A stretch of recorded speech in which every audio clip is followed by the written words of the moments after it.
አሁን ብፁዕ ቅዱስ አቡነ ማትያስ ላይ አፍን የምትከፍቱሉ አይ እስኪ እንደው መጀመሪያ እስኪ ራስህን ተመልከተው። እንኳን ፓትርያርክ ላይ አፍን ለመክፈት እንደው በሞቴ ሰው ለመባል ትመጥናለህ? እንደው ሰው ለመባል እንኳን ቅዱስ ፓትርያርኩ ላይ ተው የፈለገውን ጥፋት ይስሩ፣ በእርሳቸው ያደረ መንፈስ ቅዱስን ትሳደባለህ? ነውር አይደለም?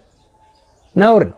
እኔን ስደበኝ ተፈለክ አድርገህ አገላብጠ ስደበኝ እንደፈለክ አድርገህ አታገኘኝም እንጂ ብትፈልግም ደብድበኝ ናና ግረፈኝ ከፈለክ። እሳቸውን ግን ለቀቅ አድርጋቸው እባካችሁ። እንደው በህይወታችሁ ግን እንደው ሊቃነ ጳጳሳት ላይ አንደበታችሁን የምትከፍቱ ሰዎች በህይወታችሁ ግን ጳጳስ አክብራችሁ ታውቃላችሁ? ጳጳስ ማክበር ምን እንደሆነ ታውቃላችሁ? የረገጡትን መሬት መሳለም እንደሚገባ ታውቃላችሁ? ሲሞቱ እንኳን አስከሬናቸውን መሳም እንደሚገባ ታውቃላችሁ? ተው ማክበሩን የማታውቁበት ማዋረዱን ከምን ተማራችሁት? ለምን ከአጋንንት ጋር ጋብቻ ትፈጽማላችሁ? ከመንፈስ ቅዱስ ጋር ይሻላል እንጂ። አንድ ልጅ ቤታዩ የምትባል ልጅ ስለተናገረች እኚህን የሚያክሉ ፓትርያርክ ከኔ እኩል ናቸው ልትል ፈልጋል። ካንተ እኩል የማይሆኑበትን ይልክ አንድ 3 ወይ 4 ነገር ልንገርክ። ካንተ እኩል የማይሆኑበት አንተ የአጋንንት አገልጋይ ነህ፣ እሳቸው የቤተ ክርስቲያን አገልጋይ ናቸው። የኦርቶዶክስ ቤተ ክርስቲያን አገልጋይ ናቸው። አንተ ራስህንም ቤተሰብህንም የምትመራ ሰው አይደለም። እሳቸው ቤተ ክርስቲያንን ይመራሉ፣ አብያተ ክርስቲያናትን ይመራሉ እሳቸው። አንተ በእድሜ ትንሽ ነህ። እድሜህን አጋንንት ሲጋልብህ አሁንም ድረስ አጋንንት ሲጋልብህ ያለ ሰው ነህ። እሳቸው የእግዚአብሔርን ቃል ይዘው የእግዚአብሔርን ሕዝብ ለመምራት ለቤተ ክርስቲያን እድሜያቸውን የሰጡ ነው። ድንግልናቸውን ህይወታቸውን የሰጡ ናቸው። አንተ የምትመራው ሕዝብ የለም። እሳቸው የሚመሩት ሕዝብ አላቸው። አንተ ማንም አይሰማህም። እሳቸው ድምፃቸውን ሀገር ይሰማል። ቤተ መንግስት ይሰማል ድምፃቸው። ማን ይሰማሃል? አንተ ሞባይላችንን ሁላችንም ዝግት ካደረግነው ልሳንህ ይዘጋል እኮ፣ መንገድ የለም። የእሳቸው እኮ ብዙ ነገር ዝም ያስብላል። ይሄ ሪያሊቲው ነው የምነግርህ፣ ሪያሊቲው ነው የሚነግርህ። እና አንድ ቲክቶከር አንተን የምትመስል አንድ ቲክቶከር ተናገረችህና ስልካቸው ላይ የራሱ ቲክቶክ የሌሉ ትልቅ አባትን አምጥተህ ለራስህ የተሰጠውን ስም እነሱን ለማናደድ መናገር ምን ያህል ርካሽ የወረድክ ክርስትና ያልገባክ እንደሆነ ማሳያ ነው። ይሄን ነገር ልነግር እፈልጋለሁ ወንድም አለ። እኔ በግል ያንተ ጋር ጸብ የለብኝም። ሐሰተኞችን ስቃወም፣ በክርስቶስ ስም የሚወነብዱ ሌቦችን ስቃወም ህይወቴን እስከ ማጣት ድረስ ለክርስቶስ ኢየሱስና ለቤተ ክርስቲያን ራሴን ሰጥቼ ነው የማገለግለው። ይሄን አገልግሎት ከዚህ አገልግሎት ከተጨበጨበልኝ የተዛተብኝ ከተደነቅኩት ጥርስ የተነከሰብኝ ይበልጣል። በዚህ አገልግሎት ህይወቴን ዋጋዬን ተምኜ ነው። እንዳንተ የሰለጠነ አገር ላይ የሆነ አፓርትመንት ውስጥ ቁጭ ብዬ አይደለም የዘላበድኩ የምኖረው። አገር ቤት ነው ያለሁት። ለእያንዳንዱ ለምናገረው ነገር እውነቱን ልንገር፣ ውጤቱን ዋጋ መክፈሉን ልከፍል ነው። ቆርጬ ነው የሚሄደው። አስፓልት ላይ በግሬ ሲሄድ ማን ምን እንደሚያደርገኝ ተማምኜ አይደለም፣ እግዚአብሔር እንደሚጠብቀኝ እግዚአብሔር እንደሚያምኝ የምንቀሳቀስ ልጅ ነኝ። እና በጣም ነው ያዘንኩብህ። እኔም በመናገር አይደለም ያዘንኩ። ከታች ሆኖ የሚያደንቁ ሃይማኖታቸውን የሸጡ የሰው ሃይማኖት ሲሰደብ በልባቸው ጮቤ የሚረግጡ ሰዎች አይወዱክም። እውነቴን ነው የምነግርህ። ተሳድበ ስትጨርስ ስልክህን ስታጠፋው የመንፈስ ቅዱስ ደስታ በውስጥ የለም። መንፈስ ቅዱስም በአንተ ውስጥ ያለ አይመስለኝም። ምክንያቱም መንፈስ ቅዱስ በውስጣቸው ያሉ ሰዎች ስለ ኃጢአታቸው ይወቀሳሉ፣ ስለ ጥፋታቸው እግዚአብሔር ፊት ያዝናሉ፣ በንስሐ ይመለሳሉ። ትናንትና ወንጌል ይዘቅዘቅ ስትል ይቅርታ የጠየቅ አስመስለህ፣ አሁን ግን ወንጌል ይቆየኝ የስድብ ጩቤን አንስቼ የሁሉንም ጀርባ ወጋለሁ ስትል ወንጌል ላንተ ልክ እንደ ኮፍያ፣ ልክ እንደ ፍራውል ኮፍያ ከፈለክ አውልቀህ ቁጭ የምታደረገው ከፈለክ ደግሞ የምትመልሰው አይነት የቃቃ ጨዋታ ነው ለአንተ ወንጌል። ወንጌል ግን የዘላለም ህይወት ነው።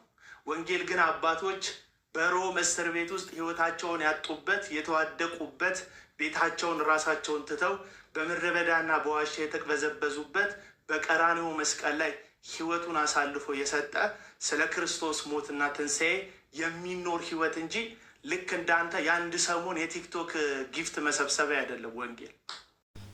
ባለጌን ከወለደ ምን ያሉ እንዲሉ አበው እንግዲህ የዚህ ሰው አንደበቱ ፈጽሞ ጸያፍ፣ የሚናገረውን የማያውቅ የሚሰራውን የማያውቅ በአእምሮ ያልሆነ ህሊና ቢስ ህሊናውን የሸጠ ነው። የሚናገረውን የማያውቅ ምን ማድረግ እንዳለበት እንኳን የማያውቅ በእድሜው የማይኖር የአእምሮ ቀውስ ያለበት እንደሆነ በተደጋሚ እያየን ይመስለኛል። አሁን ዛሬ ቪዲዮ ያስፈለገበት በዋነኝነት ምክንያት ከዚህ ሰው መራቅ እንዲገባል ለማሳየት ነው። በተለይ ብዙ ኦርቶዶክሳውያን ይህንን ሰው የሚከታተሉ ስላሉ ፎሎ በማድረግ የሱ ትመጣላቸው ይከታተሉታል እና ከዚህ ነገር መውጣት መቻል ምን ይጠቀማል? ሰው ከዚህ ሰው ምን ይጠቀማል? መንፈሳዊነት የለው ወይ እንደ ሀገር ለሀገር የሚበጅ የሚጠቅም ነገር የለው። እንደ ሰው እንኳን ሰው የሚሸት ነገር የሌለው በቁሙ የሞተ ሰው ነው። ከእንደዚህ አይነት ሰው መራቅ የተገባ መሆኑን ለማስረዳት ነው እንጂ ብፁዕ አባታችንን ስለሰደበ ብዙ ኦርቶዶክሳውያን የተበሳጩ ደስ ያላላቸው ቅር ያሉ ቢሆንም ነገር ግን እሳቸው ምንም የሚነካባቸው እሳቸው ምንም የሚጎልባቸው ነገር የለም። እስኪ ግን ይሄንን ተመልክቶ እንዲው አንድ ደግሞ በጣም ሚዛናዊ የሆነ ፕሮቴስታንት ጌዲዮን በላይ የተባለ ፕሮቴስታንት ወንድማችን ዮናስ ጓየውን የሚናገረው አለ። ዮኒ ማኛ አቡኑን ሰደበ እና መጥፎ ነገር ተናገራቸው ምናምን የሚል ነገር ሰማሁኝ እና አይ ቲንክ ሪያክት እንዳደርግ ነበር ሰዎች የጠበቁት። ማለት ልክ በጋሻው ተሳስቷል፣ ይሄ ንግግር እኛን አይወክልም፣ የፕሮቴስታንት አቋም አይደለም፣ ያ ቀይ ቦኔት የለበሰው ወታደር ሲናገር ኖ ነጋሾ ይሄ ሰው እኛን የሚወክል አይደለም፣ በጣም ይቅርታ፣ በሱ ስም ይቅርታ ጠይቃለሁ። እነዚህን ሰዎች ይቅርታ የጠየቅኩት ከኔ እንዳንዱ ናቸው ብዬ ስለማምን ነው። ዮናስ ማኛ እኔ በተግባር ያልተፈተነ ህይወት እግዚአብሔርን ስላልሆንኩኝ ልብን ስለማርመረምር አንድ ሰው ድኗል አልዳንም ከኛ ነው ከኛ ዓለም ለማለት ጊዜ ይጠይቃል። ባይ ዘ ዌይ ከናንተ አዳዲሶች አስተማሪዎች አይሆኑ የሚለው መጽሐፍ አዳዲሶች ስንሆን ገና ላይፋችን በተግባር ስላልተፈተነ መጽናታችን ስላልታወቀ ነው። ዮናስ ማኛ የእውነት ጌታን አግኝቶ ሊሆን ይችላል፣ ወይም ደግሞ ኢሞሽን ሊሆን ይችላል። አለበለዚያም እንደለመደው ይሄ የፋራ ጨዋታ ላይ አይደል፣ አይንህን ጨፍንና አላታለህ። ያው ፋራ ህዝብ ሲገኝ እኮ ሰገጤው አራዳ ይሆናል። ምክንያቱም እኛ ነን ሞኞቹ። ላይክ ተውት፣ ሌላ ነገር ውስጥ አለግባ። ለማንኛውም እኔ ዮናስ ማኛ ምንም ቢል አውሬው የስድብ አፍ ተሰጠው ከማለት በስተቀር ምንም የምለው ነገር የለኝም። በቃ ዛፍ በፍሬዋ ትታወቃለች። የጌታ ከሆናችሁ የጌታ ባህሪ ይንጸባረቅባችኋል። የጌታ ካልሆናችሁ የሆናችሁትን ማለት አባታችሁ እኮ ሰይጣን ነው። አባታችሁ አብርሃም ቢሆን የአብርሃምን ስራ በሰራችሁ። አባታችሁ አብርሃም ስላልሆነ የሰይጣንን ስራ ትሰሩ ነበር። ክሊር ነው ያደረገው መጽሐፍ ቅዱስ። ስለዚህ እኔ ዮናስ ማኛ እንደዚህ ያደረገ እንደዛ ያደረገ የሚለው ነገር ያን ያህል እዚህ ግባ የሚለው ነገር አይደለም። ሁለት ነገሮችን ልናገር። የመጀመሪያው እንዲህ ስታያቸው የሚከበሩ አባት ናቸው። እንኳን ልትሰድቧቸው አይደለም፣ ምንም እርጋታቸው፣ ንግግራቸው ምናምን። እኔ ስቲል የምናገረው እኚህ አባት እንደ ኢትዮጵያዊ ባህል የሁላችንም አባት ናቸው። እንደ እምነት ምናልባት የኔ አባት ላይሆኑ ይችላሉ፣ ምክንያቱም እኔ ኦርቶዶክስ አይደለሁም። ልክ ሀጂ ሙፍቲን በማከብርበት መንፈስ እኚህንም አባት አከብራለሁ። ትንሽ ለየት የሚለው ምንድነው? እኚህ ሰው በክርስቶስ ናቸው ብዬ አምናለሁ። የኢየሱስ ክርስቶስን ትንሣኤ፣ ሞት፣ እርገትና ዳግም መምጣት ያምናሉ።